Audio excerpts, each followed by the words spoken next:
नमो तस्य भगवतो अरहतो सम्मा सम्बुद्धस्य। साधु साधु साधु। आज अश्विन मास की अमावस्या है,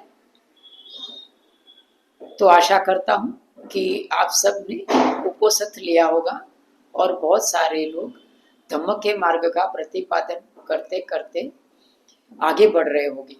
आप सबके लिए मंगल कामना करता हूँ।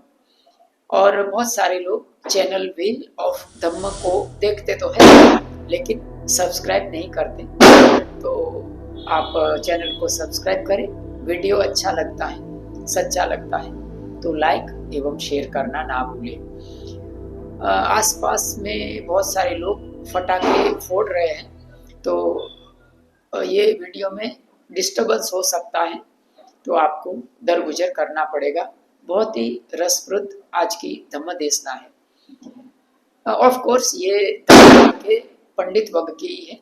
शुरू करने से पहले छोटी सी पूर्व भूमिका समझते हैं। यदि हमारे जीवन में हम कुछ भी सकारात्मक बदलाव चाहते हैं, तो हमें किसी भी चीज को, चाहे वो भौतिक जगत की हो या भावात्मक जगत की, उसको 3 स्टेज में से पसार करना पड़ता है। ये 3 स्टेज कौन से हैं? एक, उसको स्थान परिवर्तन चाहिए, मानिए स्थान की बदलाहट करना पड़ता है। दूसरी है, उसको मठारना पड़ता है, यानी कोई भी चीज को अगर हम सकारात्मक परिवर्तन चाहते हैं तो उसमें बदलाहट करना पड़ता है। जो जैसी है वैसी नहीं रख के, हमारी जो चीज अइच्छनीय होता है, नकारात्मक होता है, तो उसे सकारात्मक परिवर्तन देना पड़ता है। उसके लिए बहुत प्रयत्न की जरूरत पड़ता है, वीर्य पारमी की जरूरत पड़ता है। यह दूसरा स्टेज है। तीसरे स्टेज में उसको फाइनल टच देना पड़ता है। मानी बदलाहट हो गया है, लेकिन उसको उसका ऊपरी ऊपरी जो स्तर है उसको फाइनल टच करके अच्छा करना पड़ता है। ये 3 स्टेज में से किसी भी चीज को पसार करने के बाद हमको सफलता मिलती है, सकारात्मक बदलाहट मिलती है। तो आज की धम्म देशना का ही ये विषय है। तो जैसे उसको एक 2 दृष्टांत से समझते हैं, एक भौतिक जगत का और एक भावात्मक जगत का। जैसे कि मोबाइल है, यदि मोबाइल को रिपेयरिंग करने की जरूरत पड़ती है, कोई मोबाइल में थोड़ा सा फॉल्ट आ जाता है तो उससे रिपेयरिंग करने की आवश्यकता पड़ती है, तो उसे हम नहीं कर सकते हैं, घर पे नहीं कर सकते हैं, तो हमें क्या करना चाहिए? उसको वहां ले जाना पड़ता है जिस व्यक्ति के पास उसको रिपेयर करने के लिए साधन होते हैं। कुशल कारीगर के पास ले जाते हैं, तो वो क्या करता है? मोबाइल को खोलता है, बराबर। तो हमने स्थान परिवर्तन किया ना, तो स्थान परिवर्तन के बाद वो व्यक्ति मोबाइल को खोलता है और बहुत प्रयत्न करता है, उसी बात का तो वो पैसा लेता है। फिर वो बहुत एफर्ट लगाता है, उसके साधन में बदलाहट लाता है, जो निकालना है निकाल देता है, जो डालना है वो डालता है। फिर उसके बाद जब भी अच्छी तरह से मोबाइल रिपेयर हो जाता है, उसको चेक करता है। चेक करके रिपेयर हो जाने के बाद मोबाइल में बहुत सारी उसके बाह्य कवर के ऊपर गंदगी चिपक गई होती है, बहुत सारा मलिनता आ गई होती है, तो उसको अच्छी तरह से साफ करता है। उसके पास इंस्ट्रूमेंट होता है, उसको अच्छी तरह से साफ सफाई करके वो मोबाइल आपको देता है। ये हुआ फाइनल टच। तो ये भौतिक दुनिया की सच्चाई है। भौतिक दुनिया में इस तरह से किसी भी चीज को अगर सकारात्मक बदलाहट चाहिए तो ये 3 चीजों की आवश्यकता पड़ती है। अगर भावात्मक दुनिया की बात करें तो जैसे कि हमें आनापान सती का अभ्यास करना है, विपස්සना का अभ्यास करना है, हमारे मन में परिवर्तन लाना है। हमारा चित्त जिस तरह से नकारात्मक बातों से खंडित है, उसको बदलाहट लाना है उसमें, तो हमें क्या करना पड़ेगा? योग्य स्थान पर जाना पड़ेगा। पति रूप देश वासोच पुब्बे च कत पुण्यता। हमें योग्य स्थान पर जाने के लिए या तो विपश्यना का कोर्स करना चाहिए, और अच्छा स्थान होता है जहां हमें बाह्य निमित्त कम मिलते हैं या तो जीरो डिस्टर्बेंस होता है। ऐसे स्थान पर जाकर हमें हमारे चित्त को सुधारने के लिए, बदलने के लिए हम आनापान का अभ्यास करते हैं या तो विपश्यना का अभ्यास करते हैं। तो आनापान का अभ्यास करने के लिए पहले स्थान परिवर्तन किया, फिर उसको बदलाहट के लिए हम एफर्ट लगाते हैं। बार बार हमारा मन भागता है, चित्त को हम स्थिर करते हैं, मन भागता है, स्थिर करते हैं। ऐसा करते करते एक समय ऐसा आता है कि हमारा चित्त है वो सकारात्मक परिवर्तन ग्रहण कर लेता है। मानिए हमें जो चाहिए वो मिल जाता है, चित्त शांत हो जाता है, हमारा मन एकाग्र हो जाता है। फिर हम उसको फाइनल टच देते हैं। फाइनल टच का अर्थ होता है हमारा जो चित्त है वो इतना सूक्ष्म हो जाता है कि उसमें हम ध्यान रखते हैं कि कोई भी बाहर की गंदगी है उस पर प्रवेश ना कर पाए। हम बहुत सजग हो जाते हैं, उसको हम फाइनल टच कह सकते हैं। चित्त को हमने सीधा कर दिया है। फंदनम चपल चित्तम दुरखम दुर्निवार्यम उजुम करोति मेधावी उसुकारोव तेजनम। ये चित्तवग की गाथा में हमने देखा था कि चित्त को कैसे सीधा किया जाता है। तो बोला कि कोई बाण बनाने वाला व्यक्ति है, वो चित्त माने बाण को किस तरह से वो सीधा करता है, अपनी आंखों के ऐसा रखता है, देखता है कि वो टेढ़ा है, सीधा नहीं है, तो उसको घिसता है, मठारता है, अभ्यास करता है, उसको सीधा करता है। तो ये बात है। तो आज की धम्म देशना का यही केंद्रस्थ विषय है। देखिए भगवान बुद्ध जब भी किसी भी विषय को बताते थे तो सिर्फ उसको सुपरफिशियली नहीं हुआ करता था, वो बहुत गहराई में उसका मर्म छुपा हुआ होता था। उस मर्म को समझने के लिए हमें ध्यान करना पड़ता है, अच्छी तरह से हमें मीमांसा करना पड़ता है। तो यही आज की धम्म देशना का सार था। तो चलिए आज की धम्म देशना में हम आगे बढ़ते हैं। धम्मपद के पंडित वर्ग की यह 5 नंबर की गाथा है और ओवरऑल देखा जाए तो ये 80 नंबर की गाथा है। उदकम ही नयंती नेतिका उसुकारो नमयंती तेजनम। उदकम ही नयंती नेतिका उसुकारा नमयंती तेजनम। दारु नमयंती तक्षका अत्तानम दमयंती पंडिता। अत्तानम दमयंती पंडिता।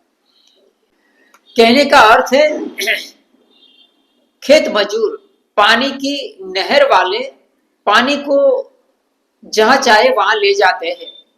कोई बाण बनाने वाला है, वो बाण को सीधा करता है, और उसी तरह से कोई बढ़ई यानी लकड़ी बनाने वाला कोई सुथार है, वो किस तरह से लकड़ी का उपयोग करके अलग अलग चीज वस्तुओं बनाता है, यानी लकड़ी को ठीक करता है। उसी तरह से जो पंडित होता है वो अपने चित्त को सीधा करता है, यानी अपने चित्त को सकारात्मक रूप देता है। साधु साधु साधु। श्रावस्ती में एक धनवान श्रेष्ठी का पुत्र जिसका नाम पंडित था, वो भगवान बुद्ध के संघ में प्रवेश करता है, प्रवज्ञा लेता है। एक समय की बात है, वो पंडित सारिपुत्र धर्म सेनापति के साथ भिक्षाटन के लिए निकलता है, और वो 3 दृश्य देखता है। वे 3 दृश्य कौन से थे? जैसे मैंने शुरुआत में ही आपके सामने कुछ बातों की स्पष्टता किया था, उसके साथ आपको मेल बिठाना है। शुरुआत में वो देखता है कि कुछ किसान काम कर रहे थे खेत में, और पानी के नहर को वो जहां कहीं चाहे वहां ले जाते थे। पानी को वो उसकी क्यारियां बनाकर जहां कहीं पर भी चाहे वहां ले जाते थे। और ये जो पंडित था सामणेर, उसने ये देखा, उसके मन में कुछ जिज्ञासा प्रकट हुई। वो महाथेर सारिपुत्र धर्म सेनापति को पूछता है कि क्या पानी जैसी अवचेतन वस्तु को भी हम जहां कहीं पर भी चाहे वहां ले जा सकते हैं?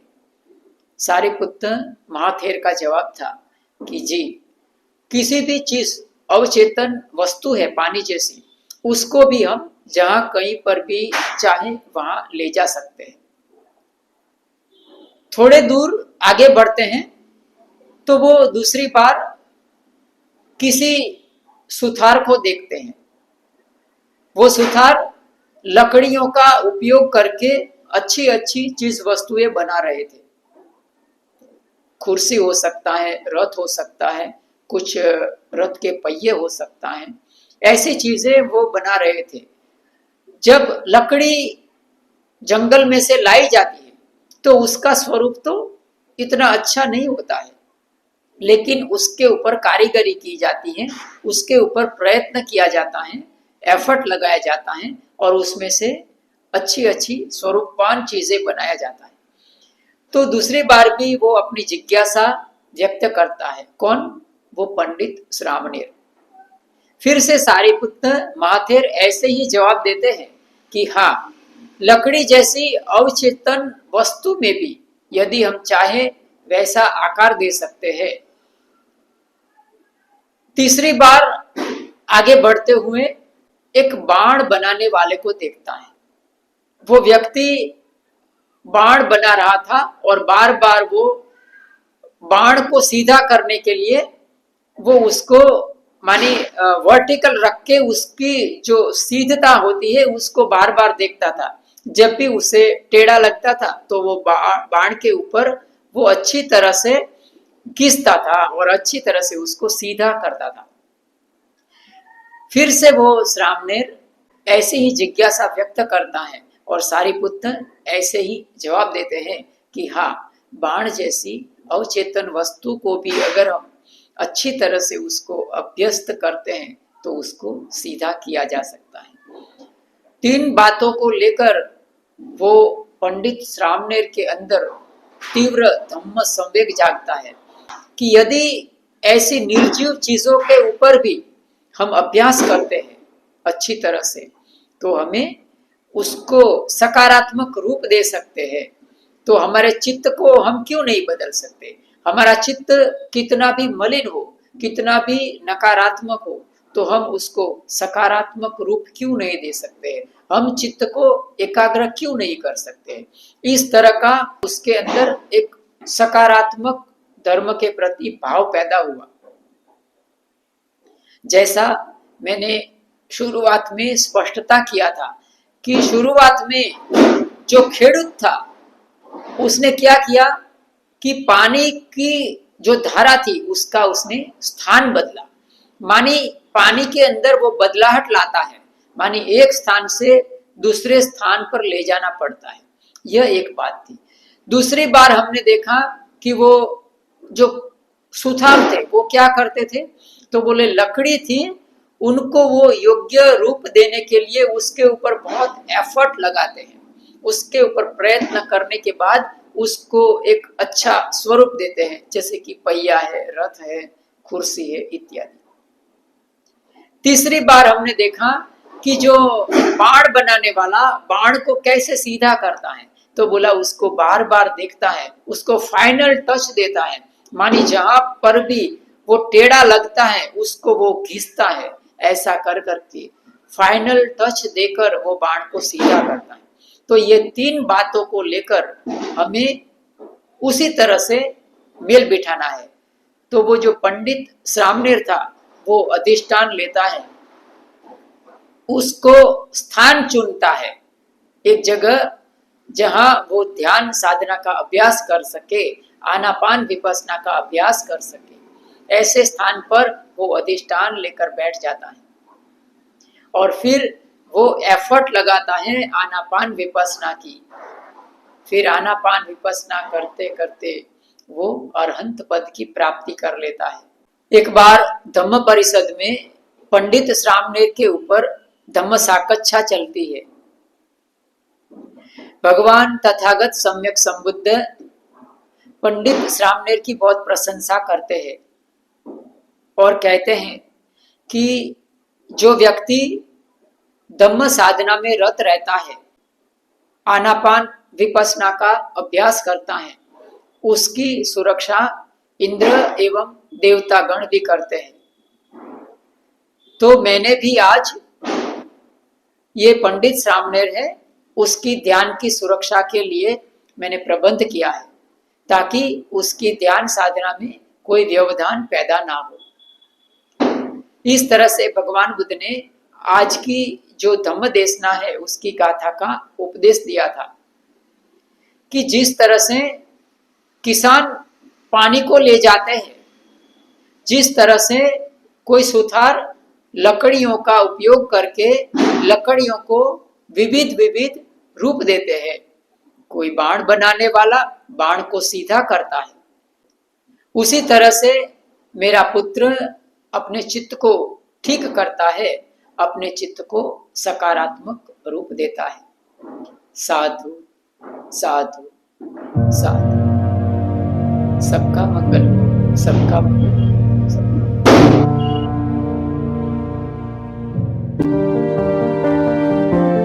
To accelerate the wheel of Dhamma, subscribe the channel and press the bell icon.